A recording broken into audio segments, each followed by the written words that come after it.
Psychanalyse et homologie, qui vient de paraître, et celui de Dominique Marin, Beckett avec Lacan.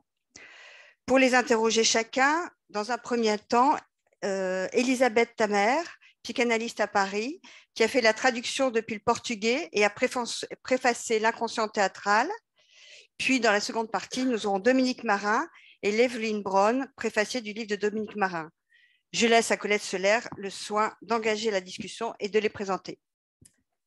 Oui, alors donc nous passons à un théâtre plus contemporain que celui de Wedekind, évidemment. Moi, je vais laisser. On n'entend pas? Est-ce que c'est allumé? Ça a l'air. C'est mieux là? Oui. Est-ce que vous entendez? Non. Maintenant, c'était allumé déjà. Donc, je vais laisser Antonio Quinet et Elisabeth Tamer dialoguer à propos du livre d'Antonio, mais je me dois de présenter quand même auparavant Antonio Quinet. Alors, évidemment, beaucoup d'entre nous le connaissent. Peut-être ça. Bon. Alors, je disais que j'allais présenter Antonio Quinet, que beaucoup d'entre nous le connaissent, mais peut-être pas tous. Alors, Antonio Quinet est un collègue de l'EPFC Brésil. Il vit, il enseigne, il pratique à Rio de Janeiro. Il est AME de l'EPFCL Brésil, psychiatre, docteur en philosophie, professeur universitaire et un des traducteurs de Lacan au Brésil, mais surtout dramaturge et metteur en scène, directeur de la compagnie Inconscient sur scène, auteur de plusieurs livres de psychanalyse et de pièces de théâtre. À l'occasion du salon, d'ailleurs, il a été invité de l'école lors des soirées de jeudi et de vendredi qui viennent de se passer, et beaucoup d'entre nous l'ont déjà entendu. Mais je rappelle quand même ses dernières publications, pas toutes de théâtre. Il y a La politique du psychanalyste, du divan à la cité et l'analyse online. Et pour ce qui est du théâtre, un spectacle en ciné-théâtre online, l'Ange, je ne sais pas comment on prononce, l'Ange Noir de Nelson Rodriguez, qui vient d'être fait tout récemment. Voilà. Et donc, il va nous dire quelques mots sur son livre et puis ensuite, ils vont dialoguer tous les deux. Bon, merci. Merci de cette invitation que pour moi est très, très importante. Pas seulement à cause de notre amitié très ancienne, que j'ai fait ma formation ici pendant les années 80, je connais quelques-uns qui sont là depuis cette époque, mais surtout en ces moments où le Brésil vit un terrible moment, un moment fasciste, et que je peux vous témoigner de l'importance au Brésil en ce moment de la psychanalyse et aussi des arts comme résistance. Résistance même, comme on dit la résistance française, qui a lutté contre l'occupation nazie. Fora Bolsonaro, voilà, c'est ça. Et nous résistons à l'occupation que le Brésil a en ce moment de ce gouvernement fasciste qui c'est la dévastation que vous connaissez par la presse. Et donc, c'est très important, je disais l'autre jour, que c'est très émouvant même d'être ici. Et lorsque j'ai vu la programmation du Festival d'automne à Paris, il y a plein de spectacles du Brésil. C'est vraiment un hommage qu'ils font aux artistes, parmi lesquels je m'inclus en tant que metteur en scène, et dramaturge et aussi psychanalyste, évidemment. Et donc, ce livre que j'ai la chance et l'occasion, je vous remercie, de m'inviter et de publier ce livre, est le résultat d'une longue recherche que j'ai faite depuis presque 20 ans de ma pratique comme un être pour le théâtre, mettons comme ça. Un être pour le théâtre, comme on est tous d'ailleurs, et plus de 30 ans, comme presque 40 ans, comme psychanalyste. Et donc, c'est un livre où j'ai fait justement où j'essaie de montrer à partir de ces deux pratiques, qui sont des pratiques de l'inconscient, les homologies entre la psychanalyse et le théâtre. Et là, je montre qu'ils sont homologues. Homologues, ça veut dire ils ont un élément commun, une base commune. Et la base commune, c'est l'inconscient, avec deux façons de traiter le réel par le symbolique, une la psychanalyse et l'autre le théâtre. Alors, ce livre, donc, je commence depuis Aristote avec une interprétation à partir du dernier Lacan, du Lacan borroméen, et que j'appelle donc ma proposition un peu provocatrice de hérésie. Parce que mon entrée au théâtre, c'était une hérésie pour les gens de la psychanalyse et aussi pour les gens du théâtre. Qu'est-ce qu'un psychanalyste vient faire là? Et qu'est-ce qu'Antonio va faire dans le théâtre? C'est ce que j'ai écouté de toutes parts. Eh bien, ce livre est une démonstration de cette homologie et je pars même d'une thèse que je développe dans les livres que l'inconscient est structuré comme un théâtre et que le théâtre est la forme d'art la plus proche de l'inconscient et c'est même le modèle de l'inconscient où on trouve les symboliques du texte, l'imaginaire du spectacle, la présence d'accord des acteurs, l'affect, le réel des affects et le lien social surtout et les semblants. Je travaille beaucoup les concepts de ce que la psychanalyse peut apprendre aux gens du théâtre et ce que le théâtre peut apprendre aux psychanalystes. Et donc, c'est un peu ça. J'ai fait la première partie, c'est sur ces élaborations.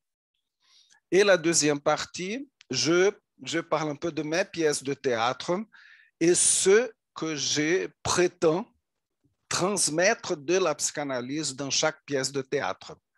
Parce que lorsque je suis rentré dans le théâtre, c'était 2003 à peu près, c'était pour faire la transmission de la psychanalyse par la voie du théâtre. C'était ça ma proposition. En plus de tout ce qu'on fait de transmission, c'était la transmission par la voie artistique que je me suis donc proposé à faire. Donc, à aucun moment, je laisse ma casquette de psychanalyste, disons. Parce que j'ai toujours eu une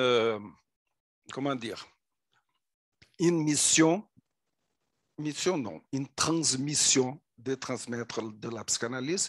Je suis prof, j'ai fait des séminaires depuis des dizaines d'années et donc c'est aussi une façon, à mon sens, de transmettre la psychanalyse, mais pas de la façon didactique, des arguments, etc., comme on fait dans le séminaire des cours, mais d'une façon artistique, en mettant les corps parlants en scène. Voilà, pour résumer. Merci, Antonio. Bon, mes questions sont assez simples pour qu'on puisse dialoguer. J'ai eu les privilèges, et aussi les boulots, de traduire son livre. Et on a fait une étroite collaboration, c'était très bien. Et pourquoi je dis un privilège? Parce que ça m'a permis de saisir quelque chose que d'ici en France, je ne mesurais pas tellement, la force de ton engagement dans les théâtres et comment ça s'articule pour lui. Parce que pour toi, il y a une imbrication du théâtre et de la psychanalyse qui est singulière. C'est-à-dire, donc ce n'est pas, et ça j'ai découvert en te lisant dans ces livres, ce n'est pas un livre interdisciplinaire comme on a l'habitude de lire. Hein? Parce que ça serait une méthode plutôt classique de voir comment la psychanalyse, et nous connaissons tous, c'est que comment la psychanalyse s'est servie du théâtre dans ses propres élaborations. C'est que toi, tu proposes, c'est vraiment quelque chose où les deux praxis de l'inconscient, c'est ta position, s'instruisent mutuellement. Donc, il ne s'agit pas seulement de montrer comment la psychanalyse a pris certains concepts du théâtre, mais plutôt comment le théâtre est en jeu dans la psychanalyse et surtout comment la psychanalyse éclaire à son tour ce qui se passe dans les théâtres. Et ça, c'est très intéressant parce que vraiment, et ça j'ai appris avec toi, c'est-à-dire comment les concepts analytiques des siècles plus tard viennent, par exemple, permettre de lire autrement ou différemment, des nouveaux frais, ce qui était déjà avancé dans la poétique d'Aristote. Par exemple, un exemple sur l'effet que produit le théâtre chez les spectateurs. Hein? Donc ça, c'est l'originalité, l'une des originalités de ton projet, hein, de ta démarche. Une autre particularité, c'est qu'Antonio Quinet, en plus d'être un psychanalyste reconnu, Colette nous l'a rappelé, Quinet est un être pour le théâtre, c'est-à-dire qu'il est dramaturge, il écrit, il met en scène, il joue, hein, il est aussi acteur. Donc, c'est un engagement concret dans le théâtre. Hein. Et donc, il y a quelque chose que je trouve admirable, c'est-à-dire comment tu te sers du théâtre, comme tu l'as dit d'ailleurs, c'est comme ça que tu l'as dit, pour transmettre la psychanalyse, pour rendre la psychanalyse présente autrement dans la cité. Hein, c'est une forme de diffusion, de transmission de la psychanalyse à un public plus vaste que celui des analystes, et autrement, d'une façon artistique. Et vous allez découvrir, si vous lisez les livres, je vous incite à le faire, on voit un fil logique très intéressant dans ton parcours finalement, hein, parce que l'être pour les théâtres que tu es a commencé avant la psychanalyse, a commencé déjà à la fac de médecine, où tu as fait du théâtre pendant les années de la dictature militaire au Brésil. C'est une expérience marquante. Après un intermède de formation analytique, y compris à Paris pendant une dizaine d'années, une thèse sur les plus de regards, les destins de la pulsion scopique, que les éditions nouvelles du champ lacanien a d'ailleurs réédité. Hein, et maintenant, ton engagement, ça fait déjà plus d'une vingtaine d'années dans le théâtre. Hein? Donc, ma première question, qui est peut-être bête, mais que ton théâtre, ta création, soit associée scéniquement, artistiquement, l'écriture, la mise en scène à la psychanalyse, a été un choix réfléchi ou un choix qui s'est imposé à toi? Hein? Ça, c'est une première question. Bon. Bon, ça, je crois que c'était au départ, lorsque j'étais à la fac de médecine, c'était un choix réfléchi. On voulait faire du théâtre et on voulait lutter contre la dictature en même temps. Alors, un tas de garçons et de filles se sont réunis et on a commencé à faire du théâtre comme ça. Il y avait un directeur, un metteur en scène et tout ça. Et on a commencé à faire, c'était très risqué d'ailleurs. D'ailleurs, quelques-uns de mes collègues ont été arrêtés. Et bon, mais ça a duré un moment quand même. Donc, il y a eu une fonction politique, une fonction aussi de transmission. Et là, c'est là que j'ai rencontré Bertolt Brecht, avec ses pièces et sa façon de présenter, de représenter, de jouer, etc., avec la distanciation et ses pièces politiques. Et depuis, j'ai fini ma fac de médecine, j'ai fait la psychiatrie, je suis venu en France pour faire ma formation analytique, j'ai arrêté tout ça. Et j'ai raconté cette histoire rapidement le jeudi. C'était moi en tant que psychiatre et psychanalyste, je me suis toujours intéressé à travailler sur la psychose. J'ai quelques livres sur la psychose lacanienne. Publié au Brésil, j'ai toujours fait des présentations de malades, etc. Et j'avais un groupe de recherche lié à l'école où on travaillait les textes classiques de paranoïa, de schizophrénie, de la mélancolie. Et ensuite, j'ai dit, je vais travailler sur les délires hystériques, faire la différence entre délire psychotique et hystérique. Et je suis tombé par hasard dans une librairie des livres rares qu'il y avait à la fac, où il y avait un volume de leçons de Charcot. Et alors là, j'ai découvert les leçons de Charcot. J'ai commencé à m'amuser beaucoup en lisant les leçons de Charcot. Et alors, j'ai commencé à faire des recherches des historiens. J'ai découvert qu'en même temps qu'il faisait les séances d'hypnose avec ce théâtre à la Salpêtrière, à la maison, le soir, il recevait les grands mondes parisiens et où il y avait aussi des saraos, comme on dit, des soirées avec des chanteuses, des opéras, etc. Donc, alors, j'ai commencé à écrire, ça m'est venu. Ça a commencé à me venir, c'était Sarah Bernard qui était là, c'est Alphonse Daudet, il y avait Dom Pedro II qui est l'empereur du Brésil, le tsar de la Russie. Donc tout ça, et tous les gens, c'était un peu comme le séminaire de Lacan, tout le monde venait, tout Paris venait voir les leçons de Charcot à la Salpêtrière. Et alors, c'était du coup que ça m'est venu, les idées, les personnages, etc. J'ai écrit donc ma première pièce. La deuxième, une actrice m'a demandé de mettre en scène une pièce et ainsi de suite. Ça a commencé.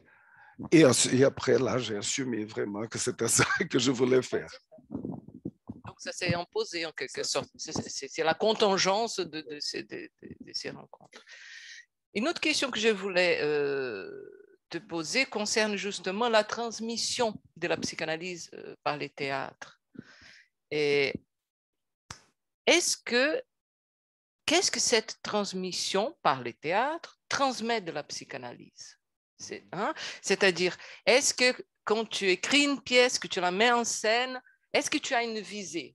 Par exemple, avec une pièce sur ces poètes incroyables brésiliens mélancoliques, Torquato Neto. Est-ce que c'est pour montrer quelque chose de la mélancolie? Ou Hilda et Freud, est-ce que c'est les monuments du transfert? Est-ce que tu as une visée comme ça, on dirait didactique? Ou comment ça se fait? Qu'est-ce qui se transmet à ton avis? Quelque chose se transmet, mais qu'est-ce qui se transmet, qui peut se transmettre de la psychanalyse par les théâtres? Voilà une bonne question. Non, c'est très réfléchi. Hein. Ce que je veux transmettre, c'est très réfléchi à chaque pièce. Mais le problème, ce n'est pas seulement le texte, c'est aussi la mise en scène. Comment transmettre ça à travers un spectacle? Là, c'est encore un autre problème, mais ma réponse est oui. Évidemment. Donc, à chaque pièce, il y a une proposition différente. Évidemment, la leçon de Charcot, je voulais montrer l'histoire du début de la psychanalyse, mais aussi la question du semblant. Est-ce que c'est le vrai ou faux? Est-ce que c'est hystérique? Est-ce qu'elle est en train de simuler ou ce qu'elle présente est vrai? La question du vrai et du mensonge plutôt. Le vrai et le mensonge. De travailler sur ce plan-là que j'aime beaucoup, que je travaille souvent dans mes pièces. Est-ce que l'acteur, il est en train de jouer un personnage? Qui parle? C'est le personnage ou c'est l'acteur? Alors, je fais toujours des trucs,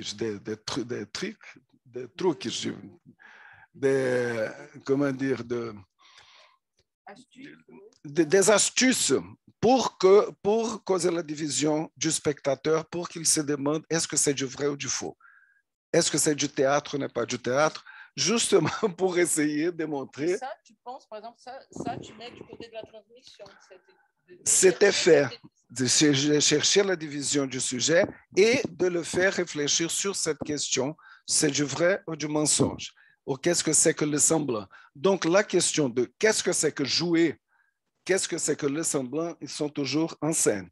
Même dans cette pièce, bon, l'hystérie était en question, mais c'est d'Arthur Quarto dont tu parles, c'est l'histoire d'un grand poète, c'est un des inventeurs du tropicalisme au Brésil, qu'avec Caetano Veloso, Gilberto Gil, que vous devez connaître, ont fondé le tropicalisme au Brésil dans les années 60, pendant les années de la dictature. C'était une question de la pulsion de mort. Jusqu'où la poésie peut être un destin de la pulsion de mort. Jusqu'où la création peut être un des destins de la pulsion de mort. Je travaille la question de la pulsion de mort, surtout parce qu'il a fait faillite chez lui, il s'est suicidé. Là, c'était une des questions qu'on travaille. Et une autre question très importante aussi, parce que lorsqu'il a eu un délire paranoïaque, son délire était un délire qui prenait complètement les signifiants de l'époque où les gens étaient vraiment persécutés. Et alors, donc comment dire, cette structure meubienne entre la réalité psychique et la réalité de ce qui se passe en dehors, mettons comme ça, c'était aussi quelque chose à transmettre, et aussi la question de la poésie. Donc, à chaque pièce, il y a une visée. Ah, c'est très réfléchi. Mais on a des surprises et c'est très intéressant parce que je fais des débats après mes pièces de théâtre et avec l'audience. Et ce que on reçoit en retour, c'est vraiment très intéressant et on voit disons, le pouvoir de la transmission. Parce que qu'est-ce que j'ai pigé?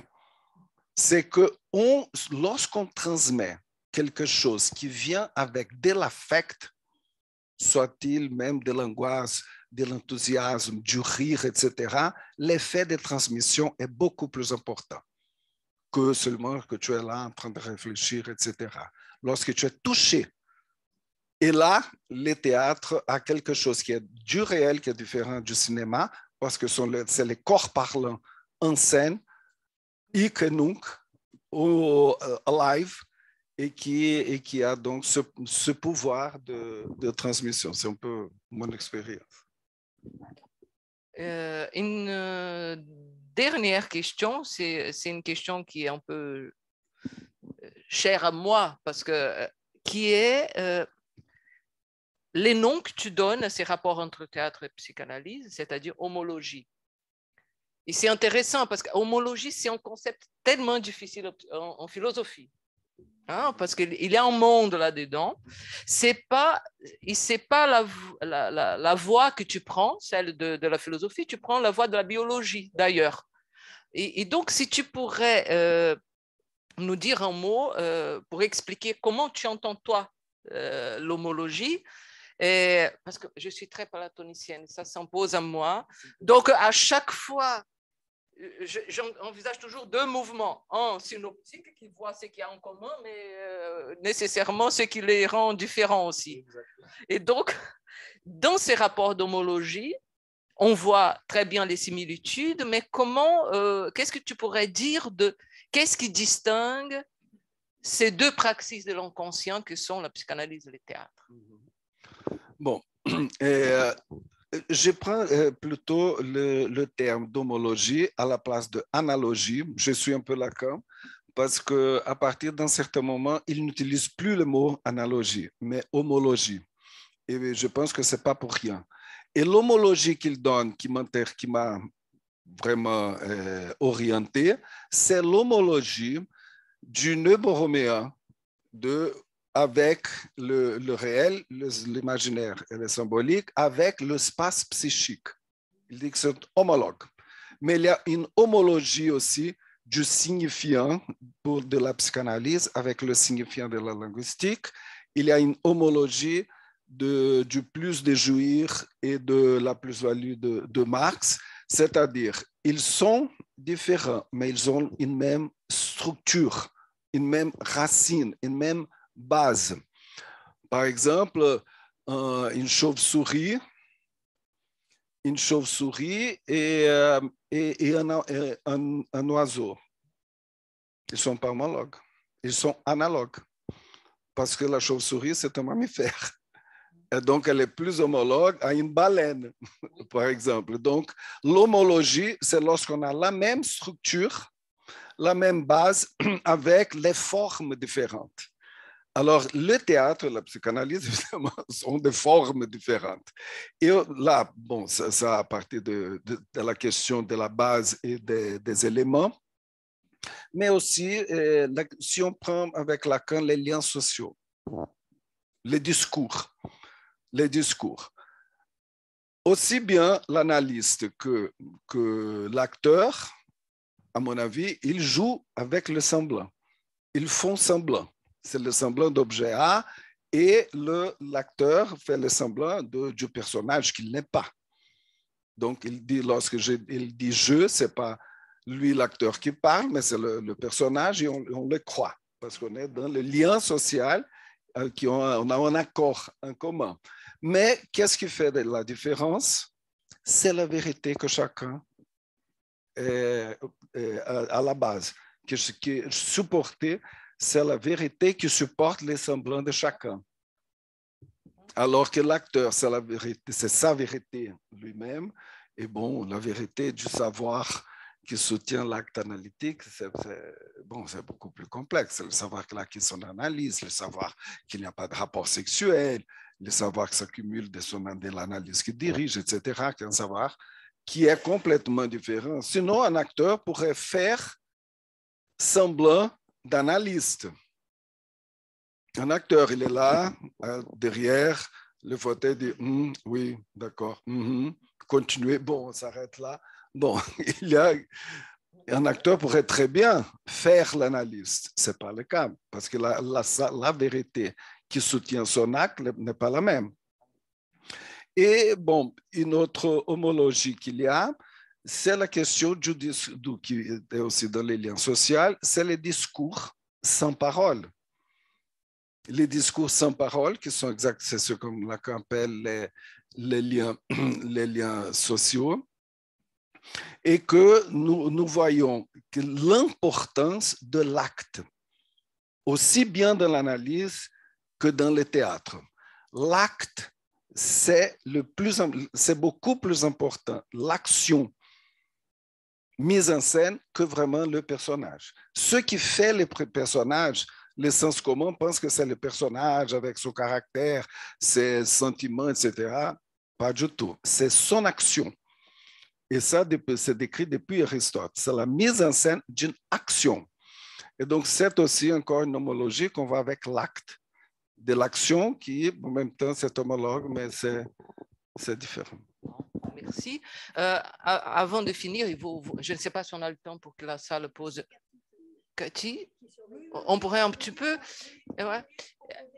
D'accord. Et en ce moment au Brésil, est-ce que le théâtre a en plus un rôle de résistance? Comment ça se passe? Qu'est-ce que tu as pu observer en ces moments difficiles, ces dernières années?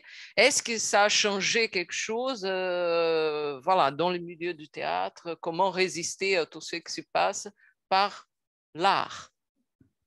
Alors, une chose je pense que les mouvements que les analystes ont fait de changer les dispositifs de divans fauteuils par les dispositifs online. Comment vous appelez online? On n'appelle pas online. On parle comment ici? Par téléconsultation? Comment vous appelez? Online? Comment vous appelez ça ici? Il y a plusieurs. Par téléphone, par Skype. Bon, on dit online. Et le théâtre aussi s'est mis à faire la même chose. Et on voit beaucoup de pièces qui parlent sur les questions plus brûlantes. Il y a une censure ouverte? Non, il n'y a pas une censure ouverte. La censure, c'est le manque de subventions par l'État. C'est très difficile de faire là sans subvention, non? Et donc, l'État et alors, ce sont des initiatives plutôt privées, de quelques gouverneurs dans quelques États qui donnent une petite subvention. Mais oui, ça a changé le discours. C'est comme Shakespeare disait, il y a ce côté de miroir. Il dit que le théâtre est le miroir de la société, mais un miroir qu'on doit ou amplifier ou modifier pour que les gens puissent voir quelque chose d'autre, non? Merci. Est-ce qu'on passe les petits... d'accord. Juste pour que vous sachiez, dans les livres, qui naît une idée incroyable, qui c'est où il présente quelques-unes de ses pièces, et il a créé un QR code qui vous permet, avec votre téléphone, d'avoir un extrait de chacune des pièces. Hein?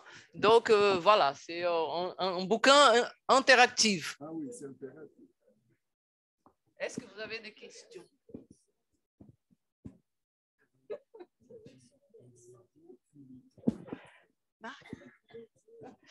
Bien, je vais prendre quelques questions dans la salle. On va commencer par Marc Strauss.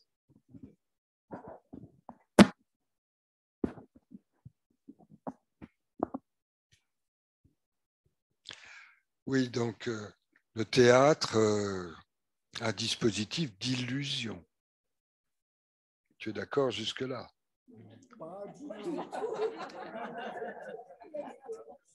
J'en étais sûr. Mais tu réagis strictement à l'inverse de l'Église catholique, qui a excommunié les acteurs.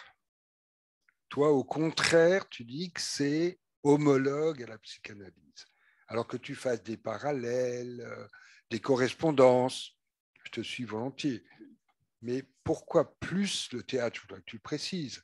Pourquoi le théâtre serait-il plus homologue à la psychanalyse que la littérature, la poésie, etc.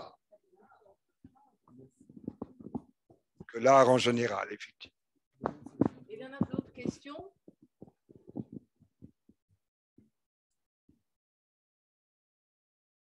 Je ne vois pas. Levez. Patrick.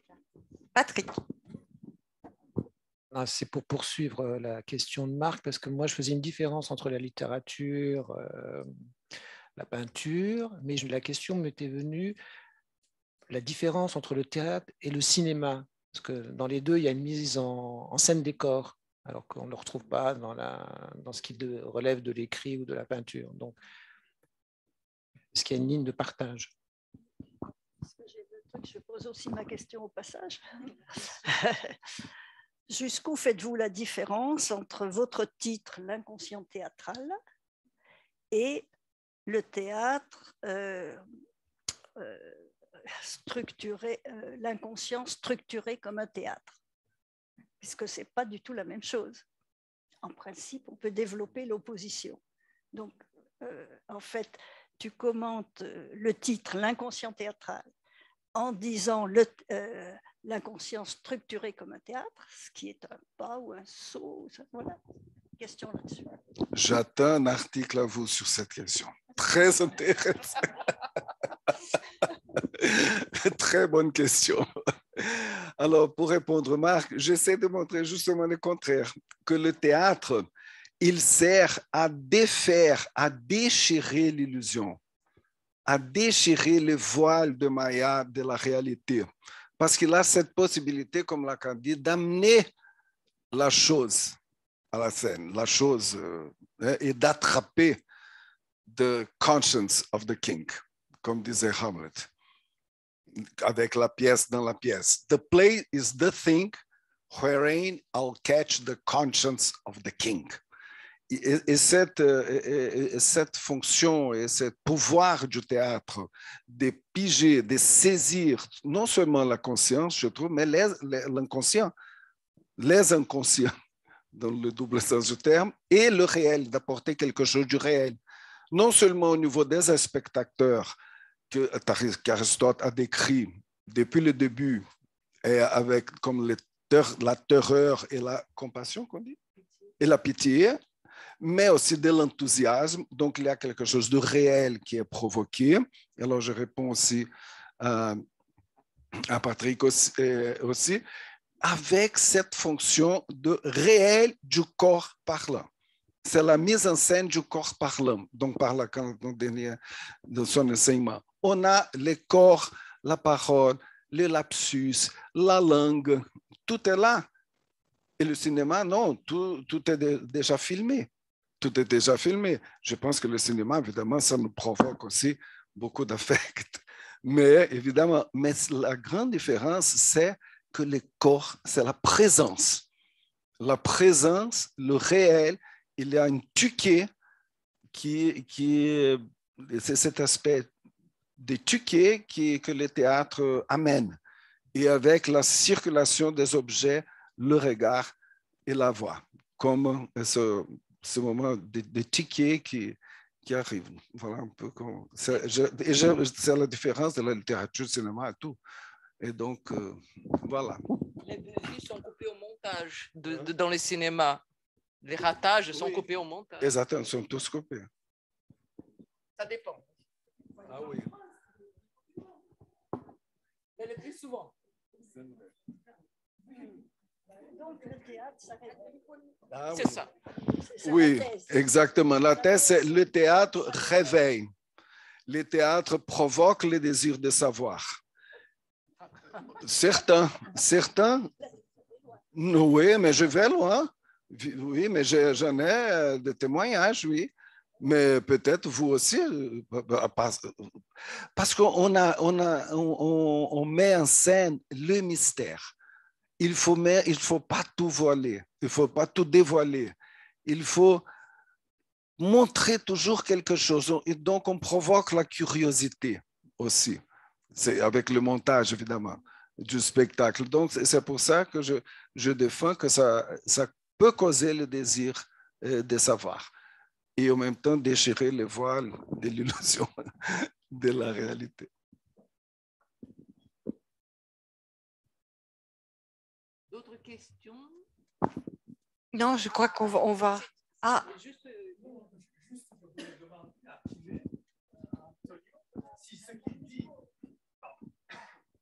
je voulais te demander, Antonio, si ce que tu disais du théâtre valait pour tous les types de théâtre, ou pour certains seulement.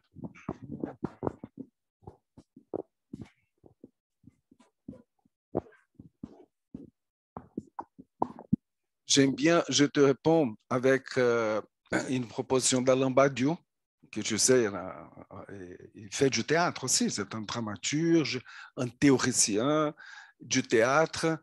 Lorsque ces qualités dont j'ai parlé du théâtre, c'est pour le vrai théâtre. Et qu'est-ce que c'est le vrai théâtre? Le vrai théâtre, c'est celui qui transmet une vérité. C'est un peu lâche comme définition, mais c'est déjà quelque chose. Mais ce n'est pas tout théâtre qui transmet une vérité. Alors, je te répondrai comme ça. Merci.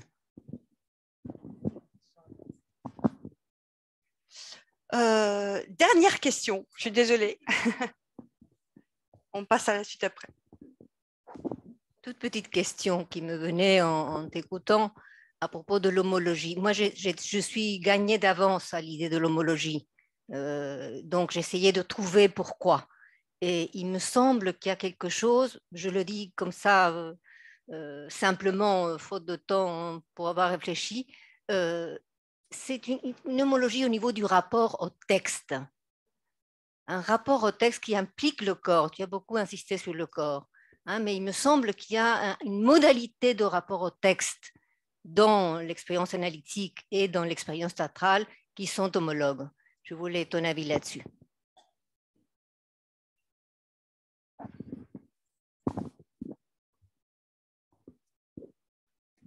Merci beaucoup de ta question. Je suis tout à fait d'accord. Je développe ça. Je fais beaucoup, je travaille beaucoup sur les homologies entre la science d'analyse et la science du spectacle, justement, et ce rapport du corps parlant et avec ce texte, le texte qui est le texte qu'on a. Et laquelle indique bien le théâtre n'est pas un théâtre de marionnettes, parce qu'il faut l'acteur, ainsi que pour l'analysant, il met en scène son texte.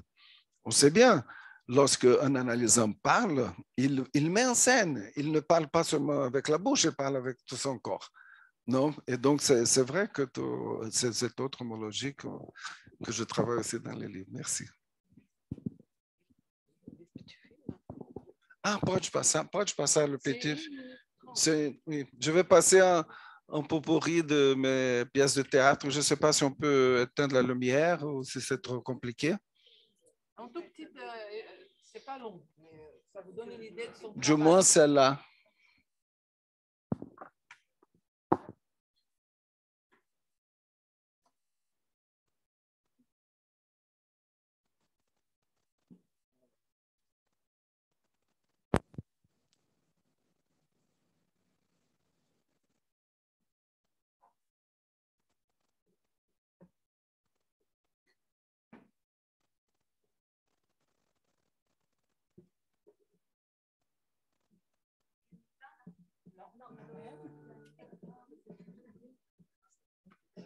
Si, ça éteint quelque chose. Si, vas-y, continue, c'était bien. Ça éteint des trucs là-bas, dans le fond.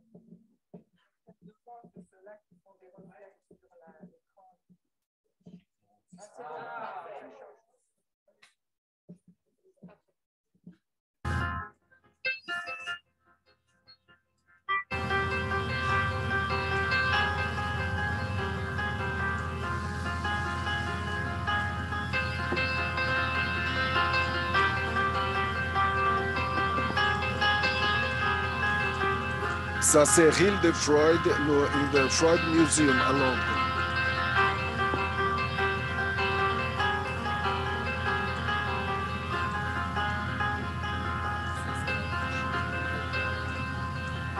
Homosexuel.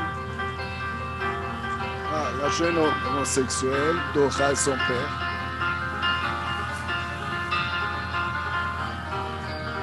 Ah oui, parce que je mélange beaucoup le cinéma et dans mes pièces de théâtre aussi. Là, c'est Oedipe, Arthur IV.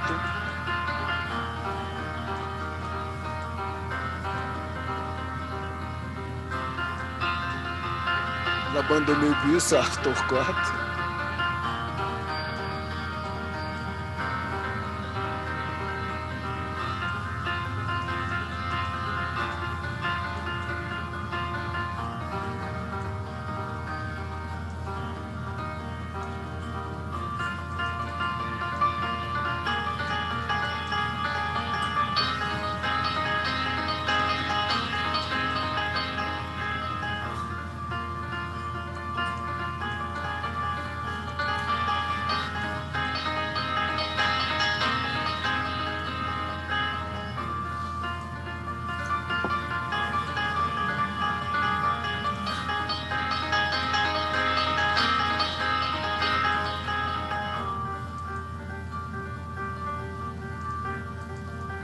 Ah oui, ça c'est la leçon de Charcot.